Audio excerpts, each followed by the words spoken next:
All right, I'm going to call the April 17th, 2020 City Council meeting to order. Would you call the roll, please, Monica?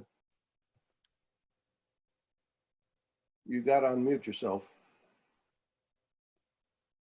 Okay. Becken, Here. Johnson, Here. Leo, Here. Lewis, Here. Peterson, Here. Truster, Here, Verplank. Here. all present and accounted for. Next item is approval of minutes of the council meeting of April 13th, 2020. Is there a motion? So moved. This Garn. Okay. You know, it would help me a bit if you would hit your raised hand button. I don't always see your hand is being raised. Sometimes it's off camera. So I understand Chris moved.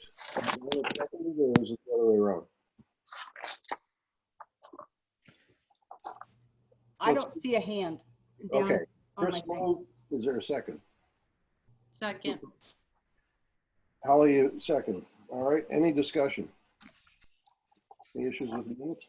Then hearing none, this is a roll call vote. Please. Peterson, Yes. Leo, Yes. Lewis, Yes. Johnson, Yes. Becken, Yes. Verplank, Yes. Truster. Yes. Minutes are approved. Under Mayor's comments, we had the opportunity to meet a little bit this afternoon with Dr. Lori Burkholz, who's been doing screening in the community. And it was all pretty good news. Actually, I had my own screening test done. But the good news was she said she's screened several hundred. I'm not sure exactly how many individuals. And there was very little positives, even for antibodies. I think there was like 5 people that might have been positive in our community for antibodies, which doesn't mean they're necessarily active victims at this point. She was pretty positive about that and feels that it's really important for us to continue with our measures to keep people distant, because we've got a real chance, at least until we get an influx of people from the outside, of keeping this quite under control. Her concern is that when you know, the resort businesses open up and we attract people from all over the place, that it's going to be a different ballgame. So I just thought I'd tell you about that. And unfortunately, I do not have COVID antibodies. We were hoping that we did, but Angela and I, we thought we were exposed on our trip back from California, but apparently not. The other thing I'd like to say that if any of our council members lose connectivity, I want to opt to Monica's option 2 in her recent memo, which would be if connectivity is lost and not restored during a roll call vote, the mayor holds the meeting until the council member can restore connectivity and participates in the vote. This would prevent any ties, as a tie vote, either whether by electronic meeting or in person, both follow the Robert's Rules of Order and the vote would fail. Alternatively, if you do get dropped off, the visual part of this meeting, you can call in and we'll accept a voice vote for if you call in on your cell phone. If anyone has concerns with that, we can change, but as of at this point, I'd like to just make that a go forward policy. City manager's comments, Kirk.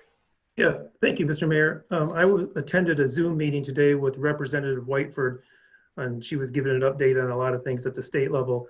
And one of the things that I brought to her attention was when this current governor's executive order expires mid-May, some of the provisions of that also expire, which is the ability for units of government like ourselves to operate on this platform and have these types of meetings. I explained to her that when our city hall was constructed in the 1800s, social distancing wasn't really a designed criteria they were looking at. So it's difficult for us to kind of function in this new environment. So I encouraged her to talk with her colleagues, and hopefully they can extend, not only for our sake, but a lot of other communities to allow to use this platform if they choose. They don't have to mandate it, but if local units want to use it, we should be able to. It seems to be working well. I told her that we actually have greater participation in our local government with this platform than we did before. So hopefully the folks in Lansing will allow that. But with that said, send an email to any of your reps or to the governor. And I think if they hear this information from people, if you do want to continue this, I think it will help them in their decision-making process.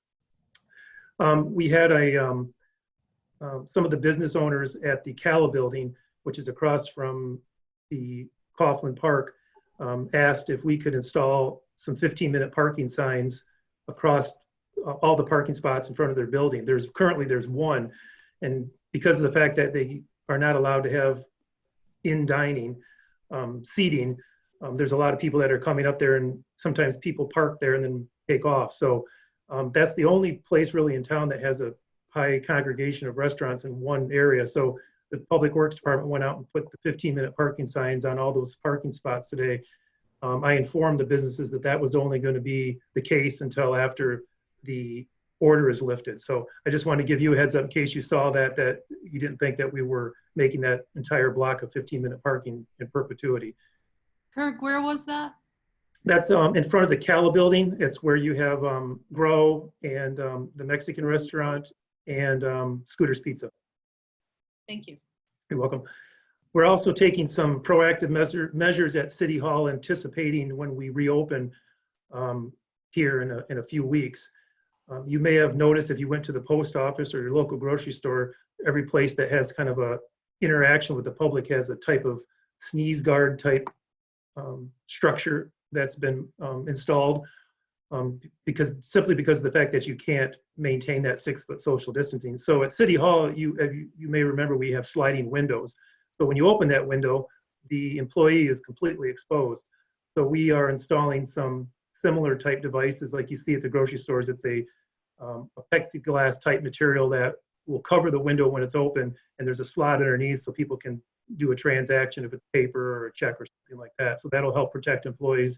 And we're also installing some standalone sneeze guard type devices on the desk so that when people are sitting down and talking with the assessor or the treasurer, they will be able to, the assessor or the zoning administrator or the city manager's office, there'll be some protection there. So we're also ordering some some wall mounted hand dispensers for to keep people, to keep your hands clean. So we'll have those installed in City Hall too. So we're really taking some pretty aggressive measures there. So when we do reopen, we can keep the public and the employees safe. We did have a request for every year we put a porta potty in Culver Street parking lot, and we usually put it towards the back. We did have some requests from some of the business owners if we could install that porta potty a little bit earlier this year, because there are people in town, and because the businesses are closed, people can't go into the businesses and use the restroom in that area. I thought that was a fine idea. I had Scott and Monica looked into some of the costs today to get that porta-john reinstalled. The one thing though is that we've had a request to kind of move it a little bit further up front so it's more visible. Part of the problem is it's so far back in the parking lot, people don't see it. So, and I know it's always been kind of an issue with people don't want to look at the porta-john when they come into town. So I had Scott go out and take a look at the parking lot, and we think we got a really good space kind of up front, but it's still hidden from, it's not as visual as putting it right out in front of the parking lot. So unless there's any objection, I'm going to try that and move that a little bit further in front and try to keep the business owners happy. If we find out it doesn't work there and people are upset with it, obviously we can have it moved, but I wanted to let you know in advance that that's coming. When I'm finished here in just 2 seconds, I'm going to have the city clerk just give you an update on any future elections that may or may not be happening. And then when she's finished, I'm going to have the Public Works Superintendent, Scott Herbert, give you an update as well. So that's all I have, Mr. Mayor. Thank you. Monica? Thank you.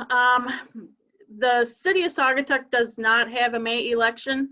I know the media makes it sound like everyone in the state of Michigan is going to be receiving applications for absentee ballots for May elections. That is not the case.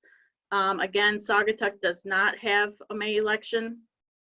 However, some jurisdictions in Allegan County are having elections next Tuesday, and so I'm taking the opportunity to work another jurisdiction because with COVID-19, there's some new procedures that have been put into place for protection of inspectors and of voters. So I'm taking the opportunity to learn these new procedures because right now, going forward, August and November, elections are up in the air if it's going to be all by mail-in or if we will actually have precincts open. So that's all I have going forward with elections. Thank you, Monica. Scott?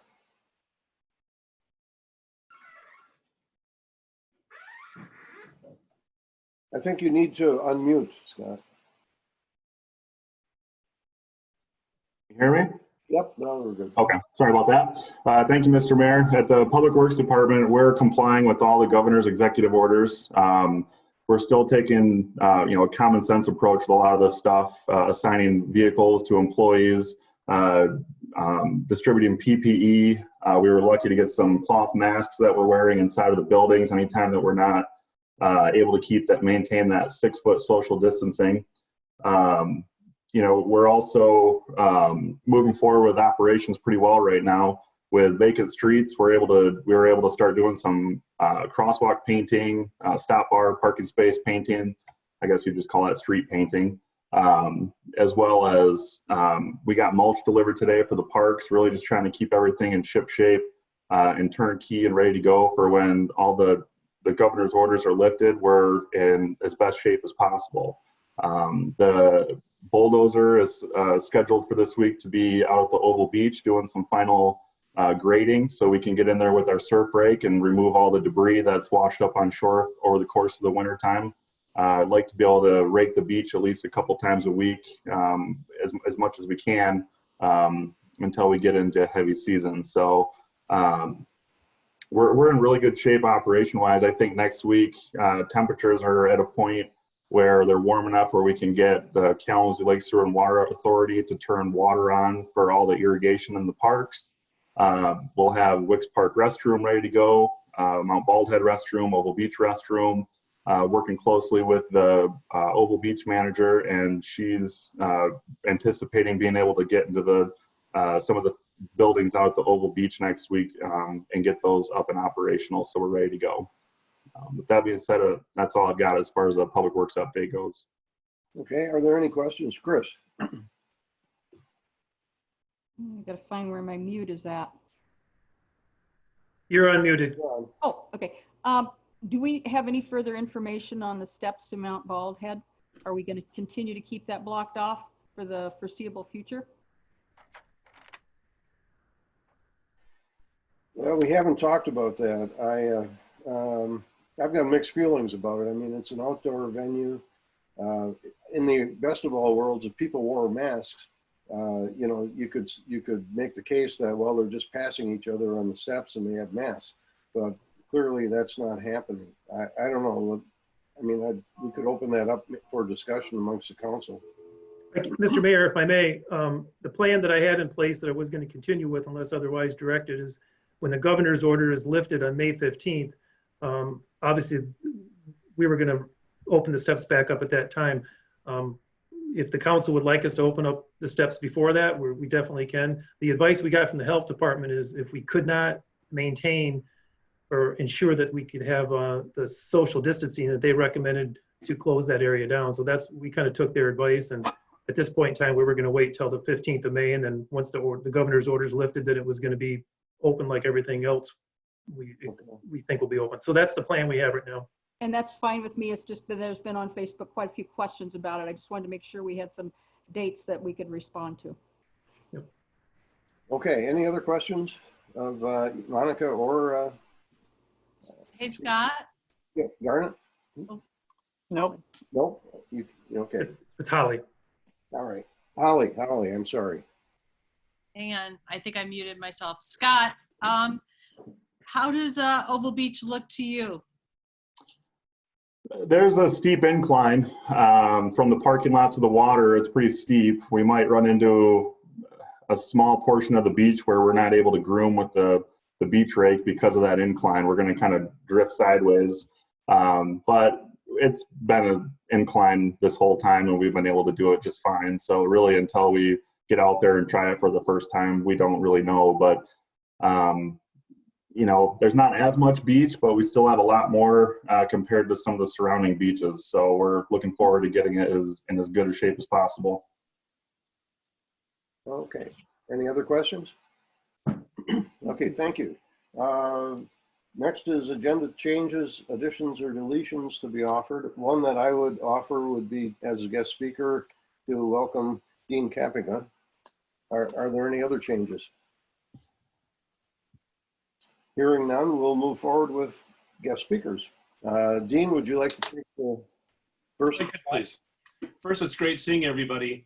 And I think just during this time in the county, as I'm sure all of you have, you go, it's amazing all the people who are giving towards others.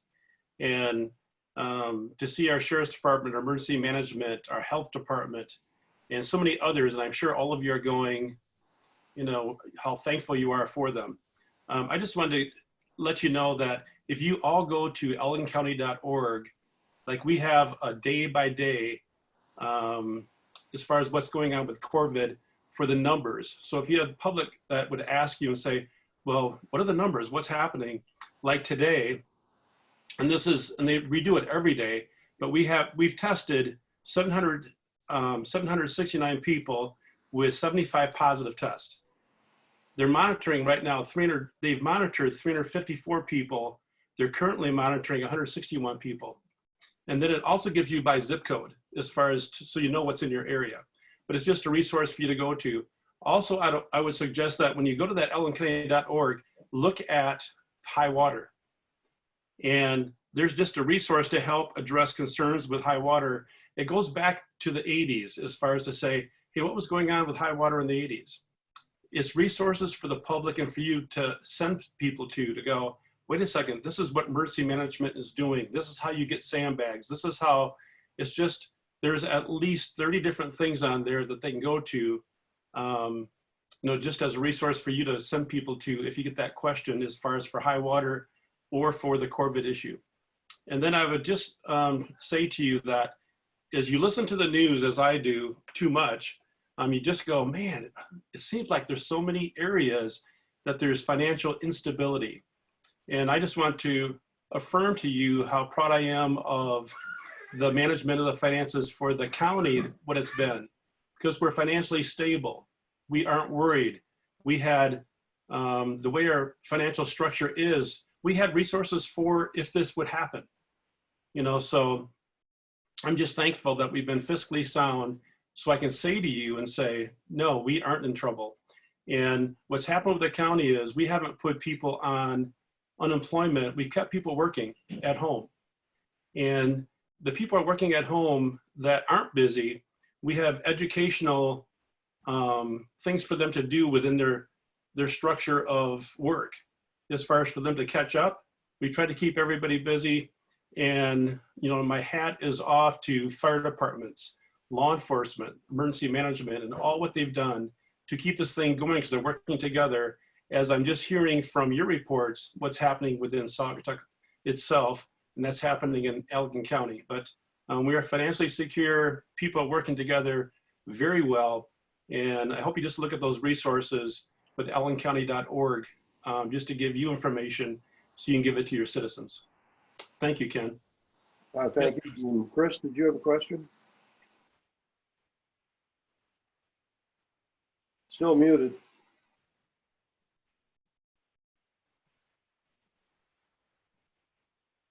Dean, how do they determine who to monitor and what does the monitoring look like? I have a friend who was monitored. They were called every day. So it's not like they go to their house, but they would call them every day. How you doing? Is everything well?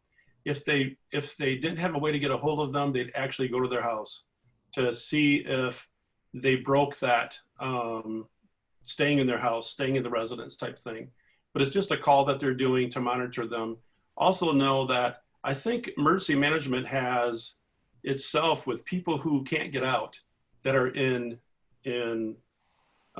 disabled, they have a whole network of people that are calling them every day just to check on them. But if you're in quarantine, there's somebody that's calling you every day. And if you wouldn't be there and they happen to have their phone off or something and somebody came to their house. So I know they're doing it to that extent. Thank you. You bet. Any other questions? Thank you, Dean. Thank you, Really Ken. appreciate having you with us. Thank you very much. Next is Lieutenant Brenda Ensfield. Are you on the line here? There you are. Yep. Pretty much, I talked to you guys last time about the 2-week rotation.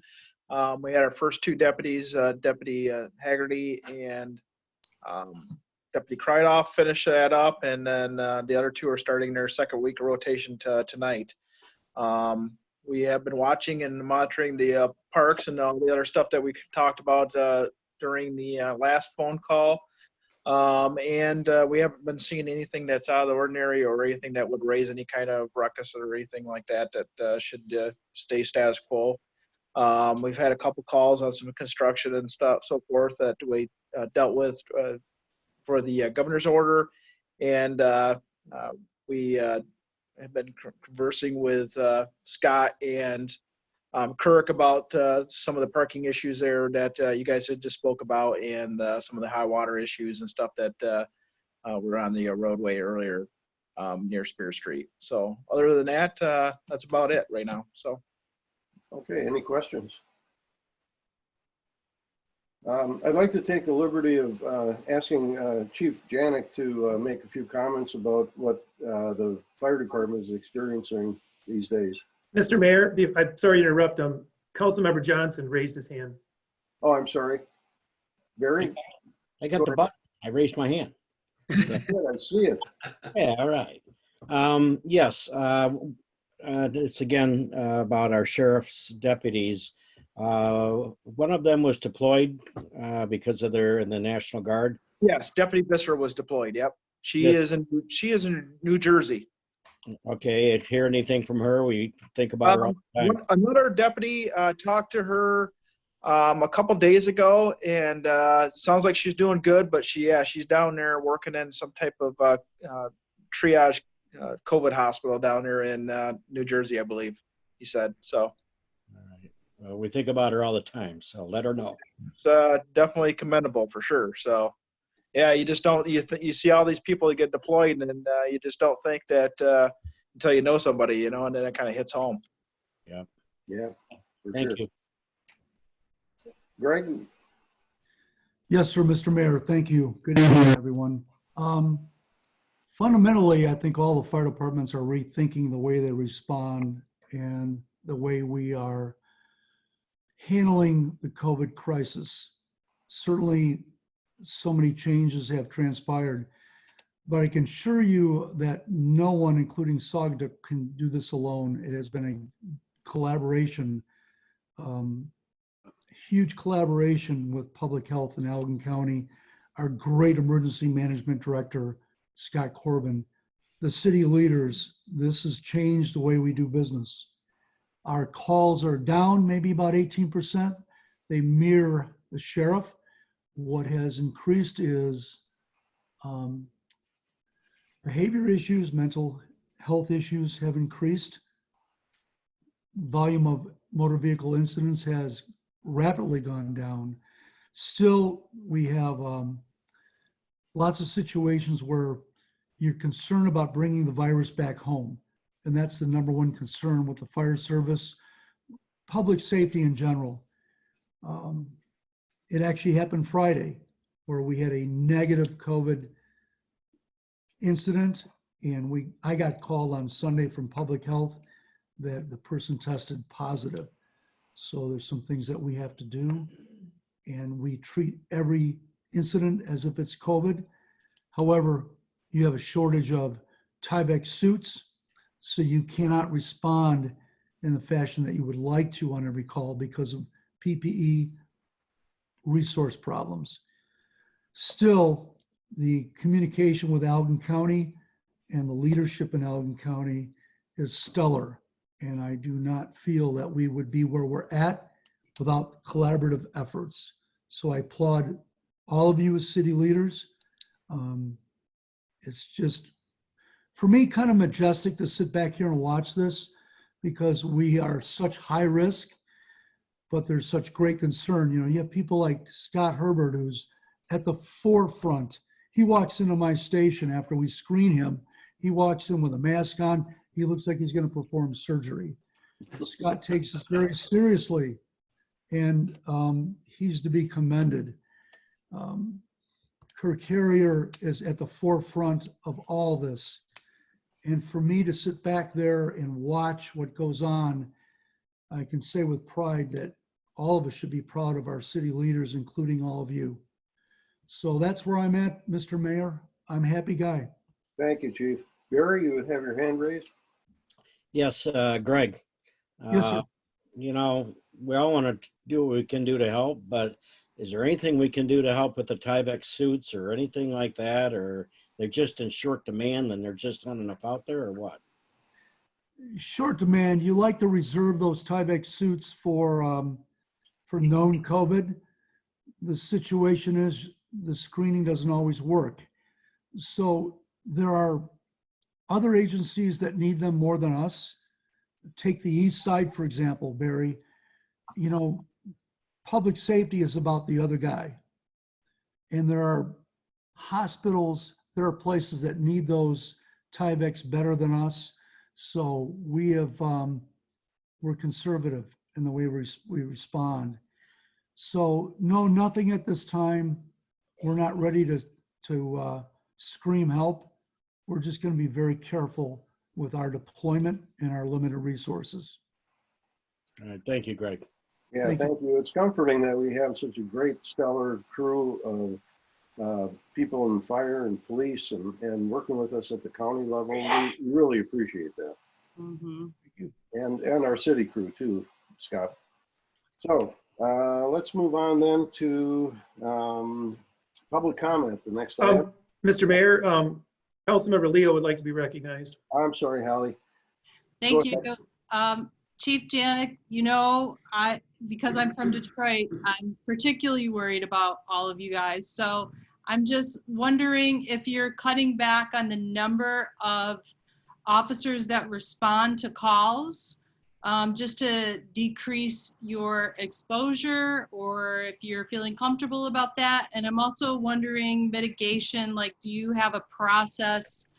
For instance, like you responded to maybe a possible COVID case. Do you have a process that you go through to, you know, make sure that the feet are, you know, clean and all of that? That's an excellent question, Holly. Yes, we do have a staff reduction plan we put in about 7 weeks ago.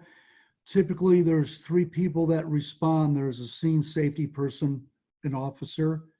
There is a scribe who takes the narrative, and then there's a treatment person. There's only 1 person allowed in the house.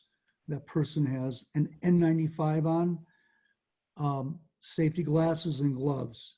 So we really have restricted the amount of people that could possibly get exposed. With that said, you might have something like a broken hip, might take 2 or 3 people, or unfortunately we have cardiac arrest, what maybe 4 or 5 people. I think we've had 5 of those lately. So all bets are off in that situation. You don a shield, you do the best you can to minimize. You put a mask on the patient. If you have any symptoms that might trigger that suspect COVID, we put a mask on that person. So we do have policies and procedures in place to mitigate this. And we are working really hard to kind of adhere to all that. So we're really in good shape with the response and procedures and protocols. Saugatuck was lucky with the information that was provided to them. Working with the county, 3 Zoom conferences a week, I had a lot of information that gave me an advantage. So we were at the forefront of writing the policies and procedures. So I feel we have an exceptional plan in the form of our station is sanitized probably 3 times a day, sometimes 4. All our trucks are sanitized. So we are in good shape with regards to that, Holly. I hope that answers your question. Yes, thank you. Be safe. Thank you. Okay, next item is public comment on agenda items only. If you care to make a comment, please limit it to 3 minutes. The way to do it is to use the raise hand button on your screen interface, or enter *9 if you're calling in by phone to raise your hand. Anybody wish to make a comment? Mr. Mayor, I'm not seeing anyone, but if anybody does want to be recognized, if they just unmute themselves and speak up, their screen should pop right up. Christy Lumen raised her hand. Would you, Christy? Hi, can you hear me? Yes. Okay, hi. Thank you everybody for everything you're doing during these times. It's greatly appreciated. I live up on the hill and I was just reading up on tonight's agenda on the Edgewater resources, and my comments were around that item. I was just wondering in regards to the city marina at the south end of Griffin Street, I saw the notes said that there weren't any algae buildup or anything in regards to those docks. But I recall last summer that those were yellow taped off as there was some kind of incident. I don't know if it's factual or not, but somebody said a transient boat came in there and slipped and fell and maybe broke a collarbone on those docks last summer. And I was just wondering what the city is specifically thinking about in regards to those docks, what the procedure is for the transient dockage. Last summer, they were closed every time everybody called, and they were roped off. I just wonder if there's opportunities to put those up for a public bid and sell those forward slips now that the floating docks are in those locations. Would it be an opportunity to generate some revenue to spend on some of the other repairs that are in the report, and be a responsible use of resources there? So I just didn't know if those discussions have been brought up as potentials for funding and revenue with the situation changing with the high water. I feel like as a resident, my heart goes out to the business owners during these times, and I think, revenue and making sure everybody's coming into the city when we are allowed to have visitors in the city is a great opportunity. And I would hate for high water to deter anybody from this great city and visiting. And I think we need to make sure that the city's ready in the years that have high water or low water to give a great experience. Yeah, thank you. Those are good points. I don't know that we have the time or ability right now to go into all of them, but let's file them away, and maybe during our discussion about the downtown riverfront high water, take that into account. I see that I don't see anyone else with their hand up.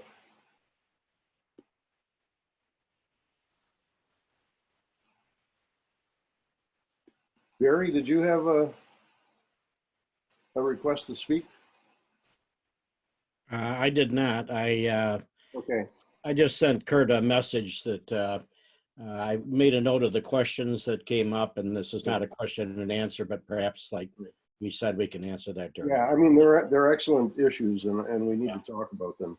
Yeah, I apologize because I think we're a little out of phase here. Your hand, Kirk is probably seeing the hand go up before I do. But anyway, we'll make the best of it. Anyone else wish to speak? All right, I see none. Kirk, do you see none? I see none. Okay, let's move on then to request for payment accounts payable. Is there a motion to approve? Sure, I'll go this time. It's Garnett. Uh-huh. Move to approve accounts payable in the amount of $65,721.65. Is there a second? I'll Jane? second, Mr. Mayor. Okay, I think Jane was trying, but was muted. Give it to her. So moving second to approve accounts payable. Any discussion? If not, it's a roll call vote. Please call the roll. Lewis, Yes. Johnson, Yes. Becken, Yes.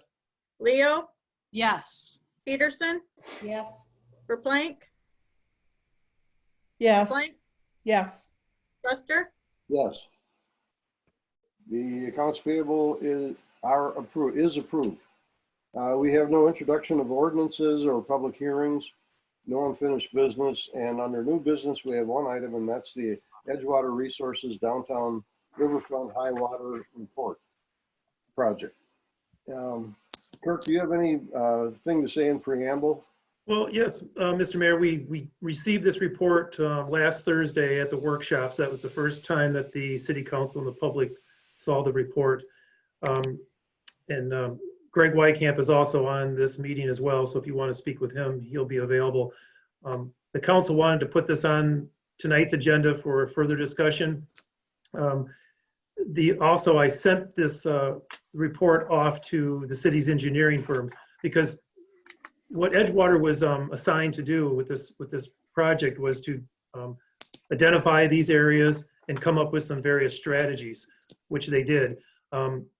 In terms of prioritizing, that wasn't really the scope of work that they had as part of this project. And that's why I kind of wanted the city engineers to take a look to and be able to give some council some advice. So I sent that out via email, which I just received this morning. And I also updated the city website, and the memo is included on the website in the packet now. So if the public wants to view it, they can log on and see that as well. But there's some additional information that you can read and see.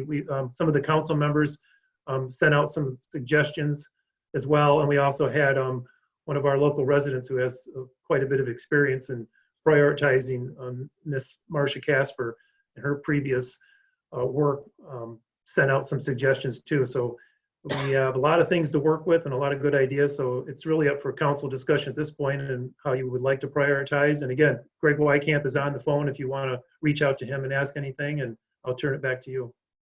Okay. Having been in the business of strategic planning, I think the suggestions that Marcia provided in terms of how you prioritize something within a structure are excellent. Also, I clearly Garn put a lot of thought to how she would prioritize things, and I thought the input so far has been very interesting.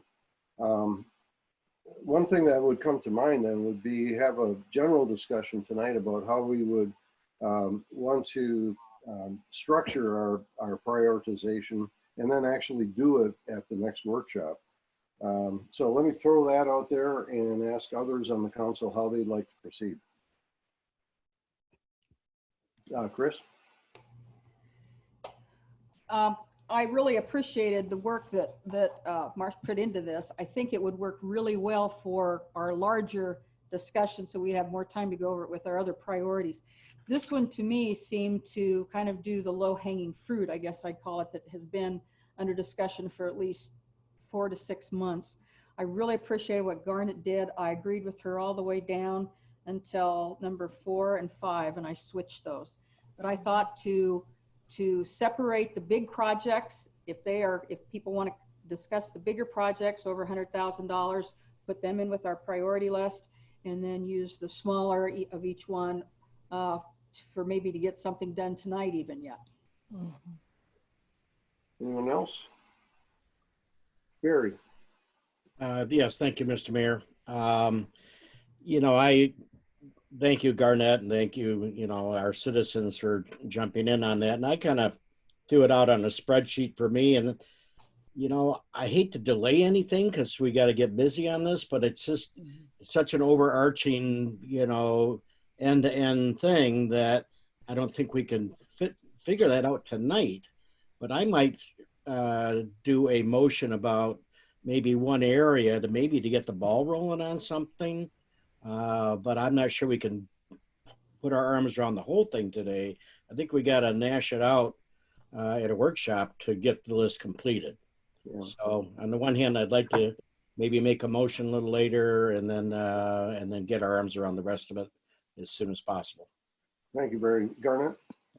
Yeah, let me make sure. Yeah, I seem to recall at Thursday's meeting, Mark made the point, Mr. Beckham made the point of a sense of urgency around getting this decision made. Our workshop is a week and a half from now, so the 7th of May. So we're already pushing this into May. I would suggest that we try to, as best as possible, make this decision tonight and get moving in the interest of time and high water. Mr. Mayor, if I may, Yes.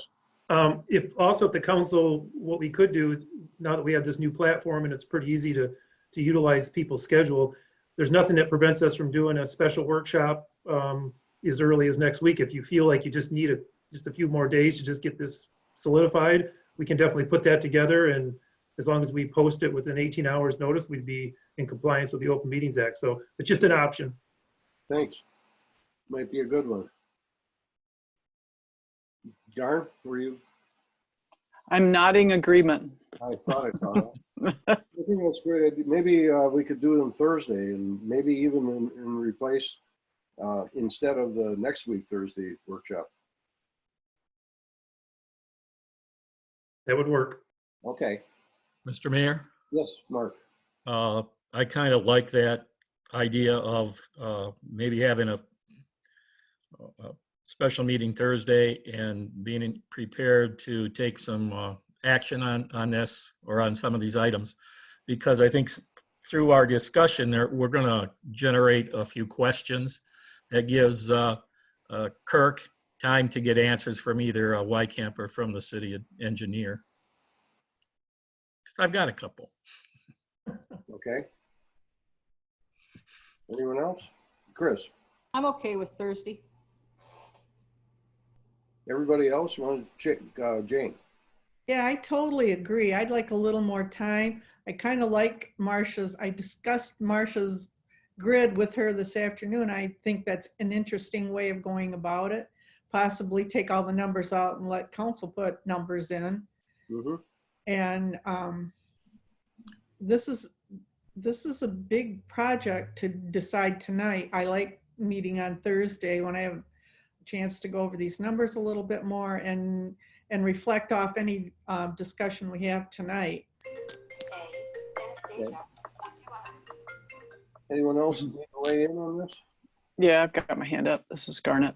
Yeah, Garnet, go ahead. Yeah, I would, if we're going to go in that direction, I would like to include Scott Herbert. Certainly, I'd like to get his recommendations and thoughts, since probably more than likely he and his staff will probably be spending a lot of time with these things. So I'd be given his experience with Yeah, with for the city. sure. Scott, are you available Thursday? I can be available. You know, and after going out and meeting with Daryl and Jeff Yoakum at the specific issues and where the water might be coming in from both private property onto the road right away, you know, I'd also like to, you know, if anyone wants to go out and set up a meeting and I can show you a specific site and kind of review what Jeff and Daryl and I all discussed on site, I'd be happy to do that. I think most people have my contact information. Sure. Okay. Barry?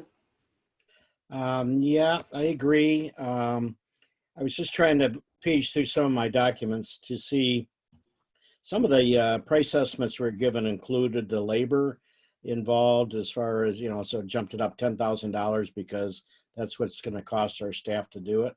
I'd like to have that broken down a little more to see what the hard costs are. And then, you know, with the help of our staff, go, yeah, and then this many hours, if there's 12 events, like it mentioned in one of them, that's how they kind of came up with a number.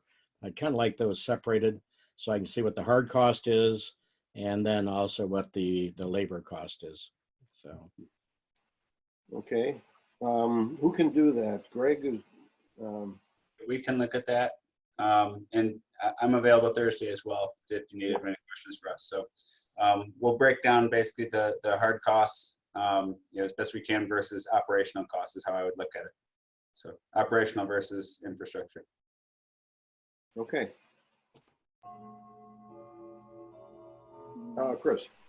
One more question. When we were discussing about the Wicks restroom, Mark brought up the issue of doing the balloon. Were we going to get more information on that, or did that get ruled out? Daryl, I think we added that in. Oh. Yeah. I think we modified the memo over the weekend and added that. Oh, okay. Correct. Yeah, I think it looks like our preferred option for that problem. Where did that show up, Greg? Kirk? Yeah, I didn't see it. Well, Greg mentioned that they updated the report, and then they sent me a text and said they the document you have online is the document that sent out Friday. So I'll get that report and then send it out to council. So I got it after the packet went out. Thanks.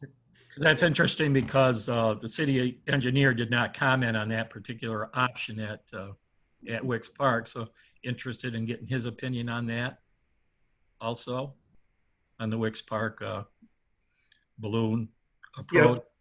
Yep. And the other thing I think it'd be helpful to me and hopefully the rest of the council is to get some realistic time frame where we can execute the projects that we choose.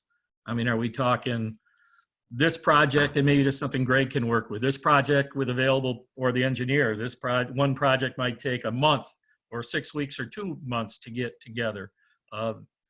This project might be something that could be done in-house and it could be done within a week. Just some idea, feel for timeframes. Yeah. Obviously, it's kind of tough to do until we make a decision. I understand that too. Okay, Gary? You know, I'm going to make a motion on what I think is the most urgent thing. So once we want to get into that part of it, I'll pass for right now, but don't leave me behind. Sure. Okay. Any other general comment before we go back to Gary? Go ahead. I'd like to make a motion to address the Water and Lucy Street intersection with the action to remove and replace the sandbag system and add a HESCO system at all current locations, and purchase a 3-inch water pump, 290 gallon per minute, head lift 85 feet and suction of 26 feet, and a catch basin to draw water as needed. Pumping operations would be completed by city crew or a hired contractor who would be at the site during flooding events. And that's as far as I'm going to go right now on that. Second. Moved by Johnson, seconded by Peterson to address the Water and Lucy Street intersection by adopting upgrading the pump system and its operation in the future. Any discussion? Mr. Mayor, if I may just kind of explain my thinking on this. Yes, please. You know, that's, I think, the most difficult situation we have right now, a constant situation. And I don't see planning further than that we can really do anything more down there. And I think that's kind of where it's going to be even after next Thursday. I don't see us putting a $320,000 you know, water authority lift station down there, but this is an improvement on what we got down there, and this will I hope solve the problem, and I don't think it'll change much down the road. I would tend to agree. I think it is our most serious problem at the moment. There are others, of course, but I think we would come out as addressing this one at the top of the list. Anyone else? Jane? I'd be kind of interested in what that's going to look like, where you're going to put HESCO bags, how many you're going to put. Aren't they 3 by 4? I can't remember for sure how big they are. And are they going to be filled with sand? Are they going to be filled with water? If I may, Mr. Mayor, that, you know, there's kind of $3,000 budgeted for the engineering on that. And I agree with Jane, but that's an engineering thing, and that would be part of the project. Sure. Okay, so if we vote on, just to be clear, if we vote on this tonight, we get to see what it's going to look like before we actually go into production, or what? I would have our technical experts come back and brief the council on what they propose to do. And we would then have the input into whether or not we thought that would be effective. Right, I just don't want to have something constructed that isn't what we have in mind. Of course, yeah, I'm with you. Mr. Mayor? Yes, Gary. You know, if we approve this, we're moving ahead on that intersection. And obviously, in my mind, all the engineering and all of that is part of, you know, moving forward with the project. But at least we've got a jump start on this, and we've got 5 days before Thursday for them to come back with something.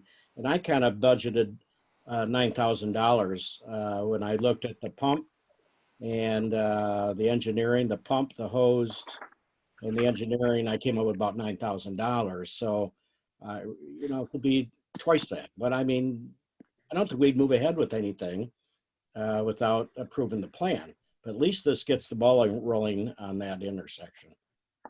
Mr. Mayor? Jane had it. Sorry. For a second. I wholeheartedly agree, Barry. I just, I'm concerned about what it looks like. But if they have a plan drawn up for us to look at by Thursday, I'm good with that. Chris? I agree with Barry's suggestion. Let's move it forward tonight, have the stuff on Thursday, and I'm sure we can make it look better than it does now. That wouldn't be hard. Anyone else? Yeah, I have my hand up. This is Garn. Oh, hi. Yep, hi. Yeah, I will defer. I certainly support this moving ahead, getting going on that corner. I defer to the experts on this as far as what it's going to look like and what it entails. It's certainly not in my background. So between the Edgewater Resources, our engineers, and Scott with the DPW, I trust their judgment. Thanks. Anyone else? Holly. I would just say the same, and I agree with you, Barry. I mean, it's raining right now. We're gonna get rain.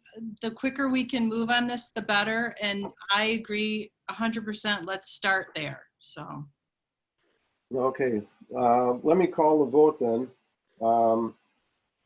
Barry, could you summarize the motion again in a better way than perhaps I did? Yes. Go ahead. Give me a second here, a page down. I move to proceed. Wait a second. Hold on. To help mitigate the flooding at Lucy and Water Street by, hold on. Upgrading the pump system? Yeah, I kind of read right off of the Edgewater report remove and replace the sandbag system and add a HESCO system at all current locations, A. B, purchase a 3-inch diameter water pump, 290 gallon per minute, head lift 85 feet and suction lift 26 feet and catch basin to draw water down as needed. C, pumping operations would be completed by city crew or a hired contractor would be at the site during a flooding event. What page was that on, Barry? So I can reference that. That is on the Edgewater report on the Lucy and Water Street. It's option strategy number 2. Yeah. A, B, C, and A, B, and C. A, B, and C. Okay. A, B, and C. Option strategy 2, A, B, C. Thank you. Okay. And it's understood we're going to request technical. There you go. Stop. Mark? No, just I'm watching Kirk put it rolling it here on the screen. It's item 2 there that he's talking about. Sorry, I got a trigger finger on this computer. Okay, I think we've had everybody given the chance to speak here. So let's call the question. This is a roll call vote. Monica? Johnson? Yes. Peterson? Yes. Leo? Yes. Lewis? Yes. Verplank? Yes. Becken? Yes. Truster? Yes. So the motion passes. Thank you. There is no consent agenda. So now's the time for public comments on any issue. If you wish to make a comment, please hit your raise the hand button or call *9 if you're phoning in. Dan Fox raised his hand. Good to go? Good to go. Thanks, Mr. Mayor. My good friend R.J. Peterson is fond of saying that Saugatuck's greatest asset is its beautiful harbor. Maybe so, but there's another Saugatuck asset I'd argue is right up there. It's our reputation as a diversity-embracing, tolerant community.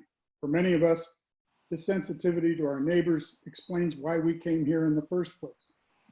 And like our harbor, our reputation for acceptance is part of what brings many of our tourist friends here. It's a reputation, a civic asset to be cherished. And that's why some of the fallout after the demonstration at the state capitol was so distressing. I never expect people to automatically agree with me, and I am rarely disappointed in that. When I returned home from the rally, the normally sunny woman with whom I share a house, but not many political positions, let me know she was not pleased with me at all. There was trouble in paradise, to put a nice spin on it. It took a while, but ultimately we set emotion aside. We talked quite a bit, actually, and in the end we agreed, as we had many times before, to disagree. The political diversity in our house remained, and so did our good feelings for one another. To my dismay, however, rather than engage me directly in conversation, as they had both done before on other matters, two of my neighbors took to the internet to express their strong disapproval and disagreement with me. The in vogue term for this is shaming.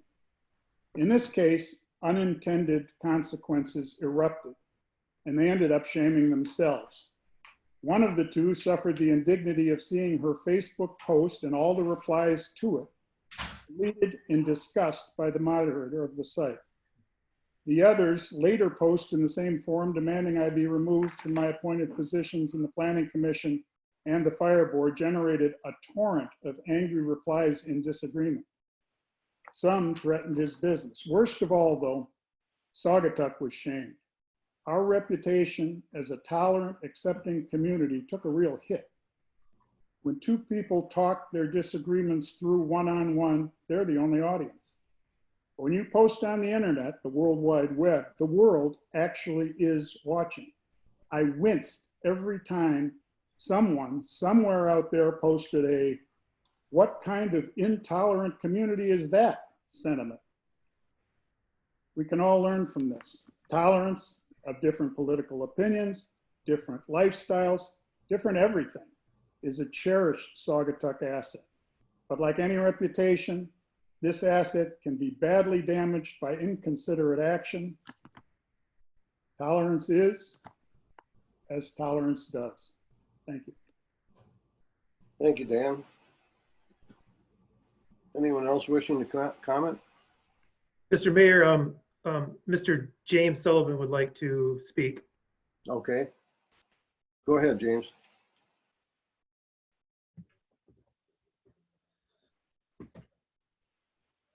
You all may call me Jim.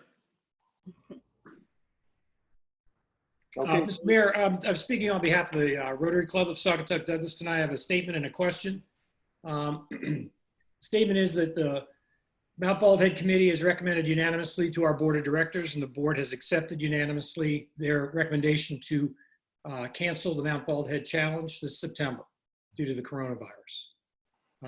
We have two physicians on our board, both of whom are adamant that we won't be ready to put people in that close proximity to one another, and running up the stairs and on the narrow trails is just an invitation for criticism and much more importantly, risk of health. So wanted to inform the city of that decision and also ask a question if at some point we could get our heads together on what our plans are for the 4th of July. We have an active role in that traditionally, and we're not feeling great about that either, but wondered what you all were thinking, and we're willing to work with you on reasonable accommodations for that, but need a point of view.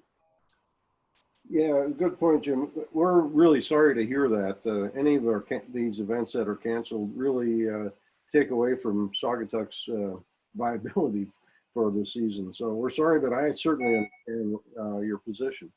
For what it's worth, Mr. Mayor, we're heartbroken about the decision, even though it was unanimous. And last year, as you know, was probably the best race we've run since Rotary's had it. And I did want to let the City Council know that we had conducted a runner's survey after the race.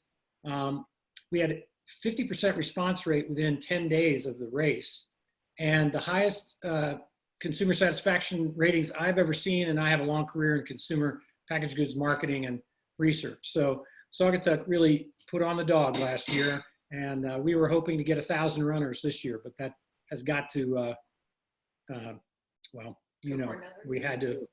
If I could just add to this, speaking on behalf of the Colorado Yacht Club, we've decided to just wait and see whether or not we should recommend not having the Venetian Festival this year.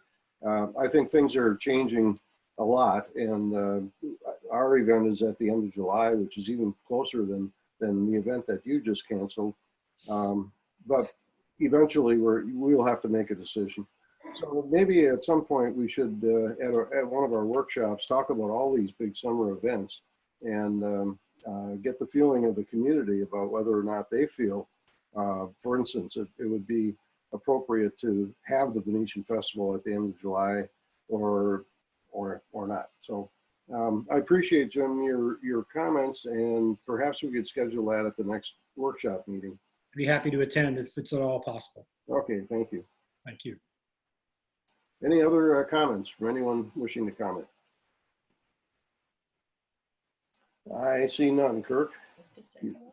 I do not see any hands raised. If anyone can't figure out where the raise hand button is, feel free to unmute yourself and speak, and your picture will pop up top of the screen.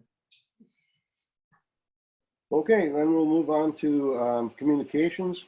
We have in here the fiscal 2021 millage rate and capital improvement master list. Peter or Kirk, anything you want to say about that? Well, Peter, Mr. Stanislawski, our city treasurer, is on this meeting as well. So last Thursday, the council kind of talked about this a little bit, and I didn't have a whole lot of time to put a lot of information together. So I wanted to get this out to council just so you could digest over the weekend. But this is really kind of what we're projecting for the 2021 budget in terms of the maximum millage rate you can levy for your operating millage, and also the extra voted road millage, and obviously the voted road bond debt. We have to levy whatever is necessary to pay back the principal and interest. But then I also included the capital improvement project, which I'm sure it's probably pretty small to read on the screen there, but we have about 4.4 million in roads and another 4 million in parks.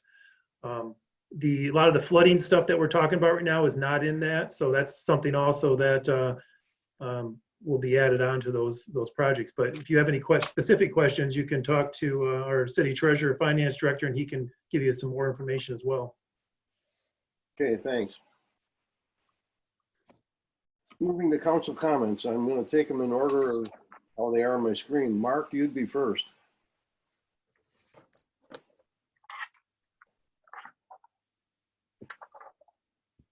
Unmute yourself, sir.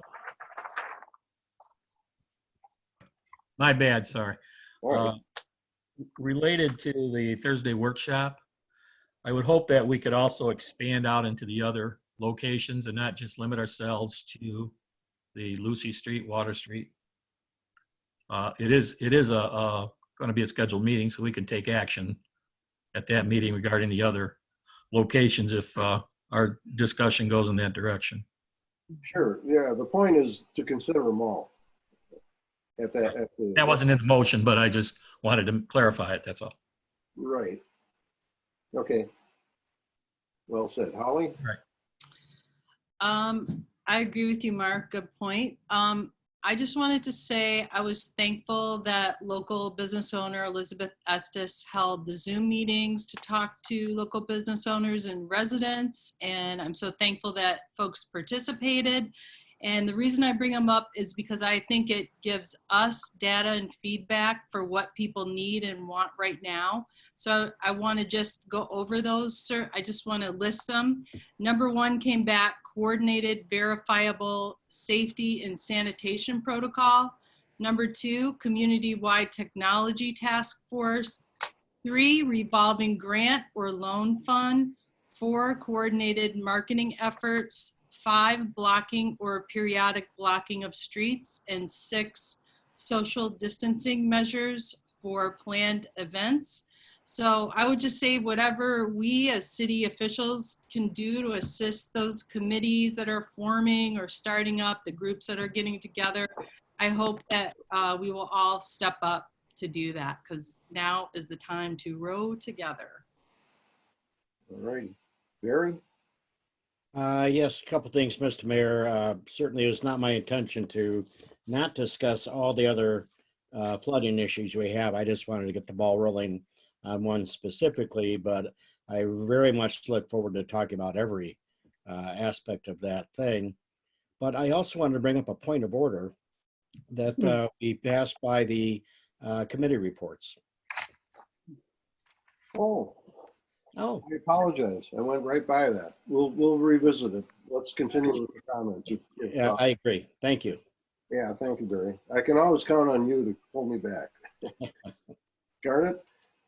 Yeah, I'm going to follow up on what Holly had to say and remind us all that we received a request on the 23rd of April from John Helmrich in the township, basically asking us after another great Zoom meeting with the Saugatuck Douglas Together, which is Elizabeth, that he suggested that a subcommittee be formed of our 3 local municipalities. And he was writing to those of us who had participated in those meetings, suggesting we form this subcommittee with 2 elected officials from each community. We could help communicate the issues that arise relative to our 3 governments, and we could then funnel questions, concerns that arise from the greater group to our 3 managers and fellow board council members for their input and resources. That effort is moving fast and furious. There's quite a lot of activity afoot, which will be to the good of both the city, not just the city of Saugatuck, the city of Douglas, but also the township.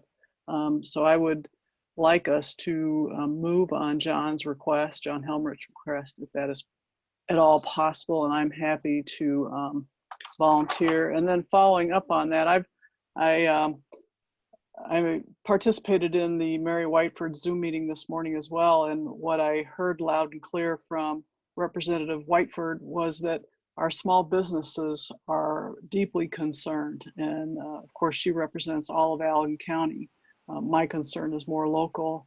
I am hearing every day from business owners who are scared, quite frankly. The owners of the Pink Patio reached out to me last night wondering if the city was going to do anything to help.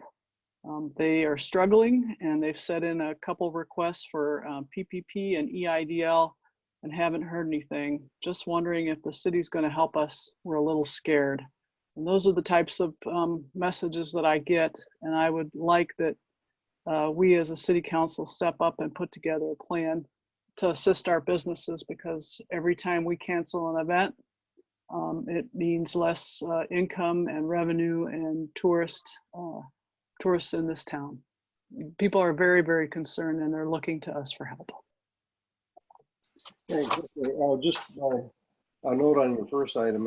I did communicate back to John thinking that it would be better for us to just convene the group, the tri-community group that we all agreed we were wanting to create, and have that first meeting in May rather than create another subcommittee in advance of that group. I haven't heard back from John yet, but I'll keep you posted to see whether he'd like to pursue that strategy. Jane? Okay. I don't really have anything to say tonight. We're all concerned about small businesses in Saugatuck. There's about 200 of them, so I'm not, me being one of them, a one-man small business, so I'm pretty scared myself, but I think this needs a little more discussion as to what we can do for 200 businesses other than what the resources we have available to us in the city. Great. Chris? You're muted. I go along with what Jane said, and I think that the comments are coming through about what the city needs to have done does need to be discussed at a workshop so we can find out what we can do. I know Kirk has looked into it extensively about what financial help we'll be able to give, and the avenues that he mentioned were the DDA, foundations, types of those things. But I think this would be a workshop presentation so that we can all decide if this is the way we want to move forward. I would agree. All right, let me move back to the item that I skipped, which would be the commissions and committee reports. First is the fire board. Oh, thank you. Well, the fire department met on April 20th. Of course, COVID was at the top of the agenda. It's kind of what the fire department does right now.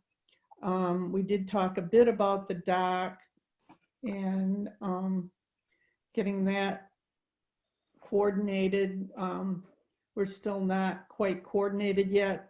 Greg's working on where the water line is. There's several things going on there. We had 2 certifications. John Miskelowitz and Kyle Meyer both became fire inspector 1. So now the fire department has, I believe it's, correct me if I'm wrong, Greg, I believe we have 5 fire inspectors, 4 or 5 fire inspectors, 1, 2, maybe 4. 5, including Greg. So that eases up on one man's job a little, because we have lots of inspecting that needs to be done.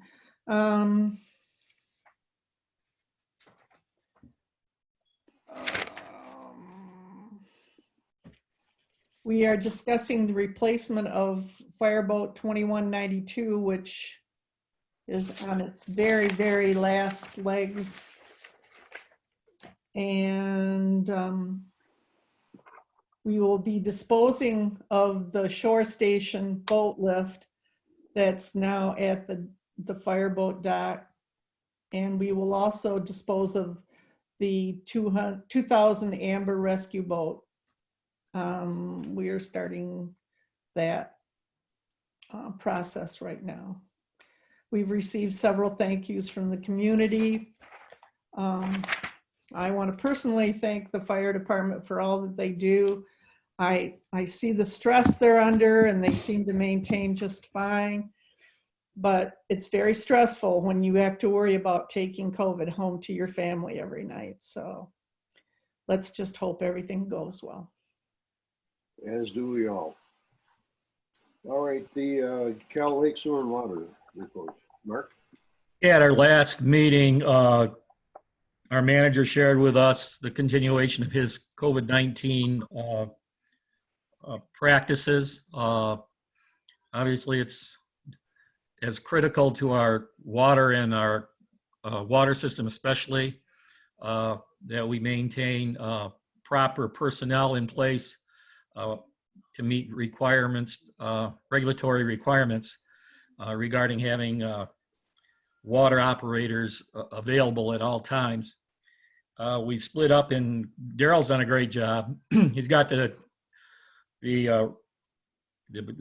staff split up in teams. They rotate week by week. Then they also serve as on a backup. And our office staff is working from their homes. And so that we're in good shape.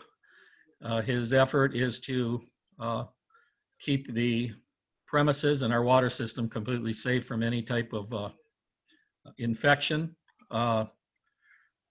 specifically the staff. Along those lines, the board approved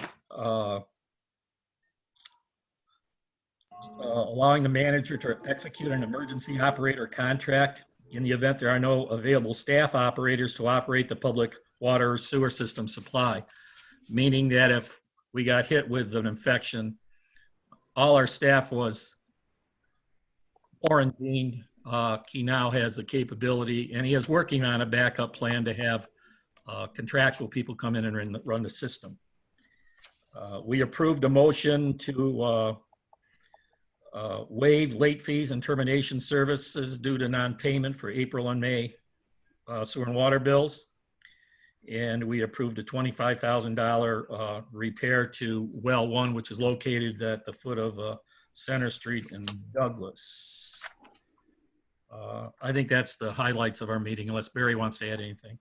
Very complete report, Mark. Yeah, he hit everything he did give a very nice thank you to Monica and Scott for accommodating the regular water testing that we do at the city facilities.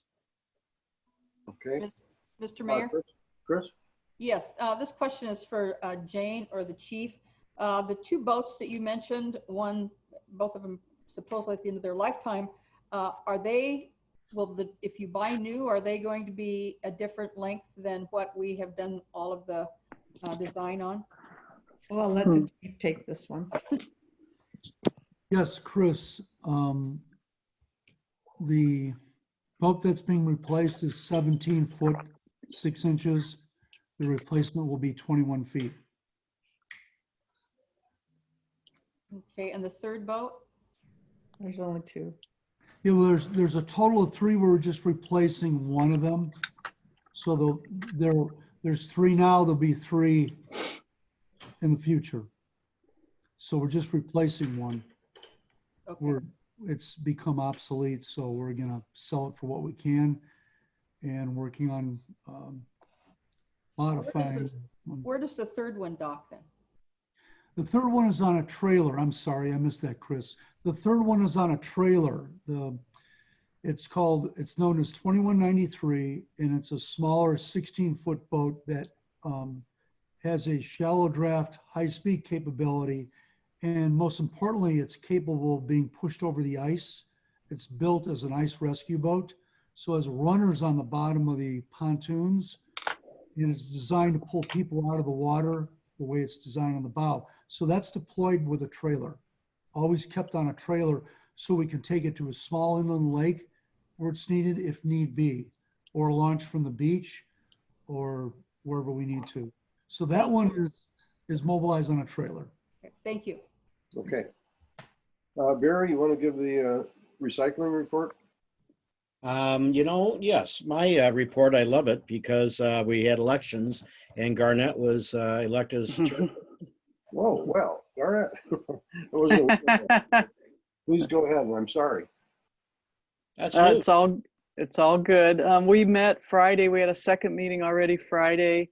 The majority of the time was spent with Ken Freestone, who is the residential energy advisor out of the city of Holland. He works with their Green Infrastructure Alliance and has done a lot of work on their sustainability program and has submitted a grant to Eagle for some work in the city of Holland around recycling, and has included the city of Saugatuck Township, and Douglas as well. So he basically presented to us what they have done over there in the city of Holland, and I think he's going to be a very big resource to us.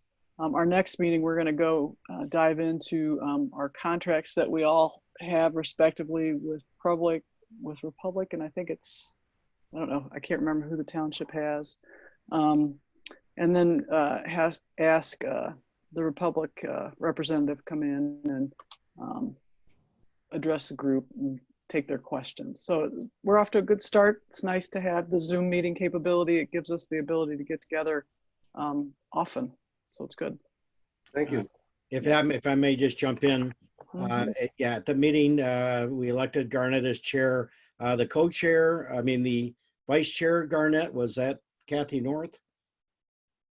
No, that was Demetria Tyrion from Douglas. Okay, so there's a Douglas person also in a leadership position at the group as well. Okay, great. All right, it's been a great meeting, and I appreciate everybody's attendance, especially all you people from the community who stuck with us here. It's pretty great. I will entertain a motion to adjourn. So moved. Was that? Jane. Jane moved, and then is there a second? Barry Johnson seconds. Barry Johnson seconds. I will call for the vote unless there are comments about adjourning. Verplank? Oh, sorry. Oh, go ahead, Monica. I'm sorry. Okay. Verplank? Yes. Johnson? Yes. Becken? Yes. Lewis? Yes. Leo? Yes. Peterson? Yes. Truster? Yes. We are adjourned. Thanks again.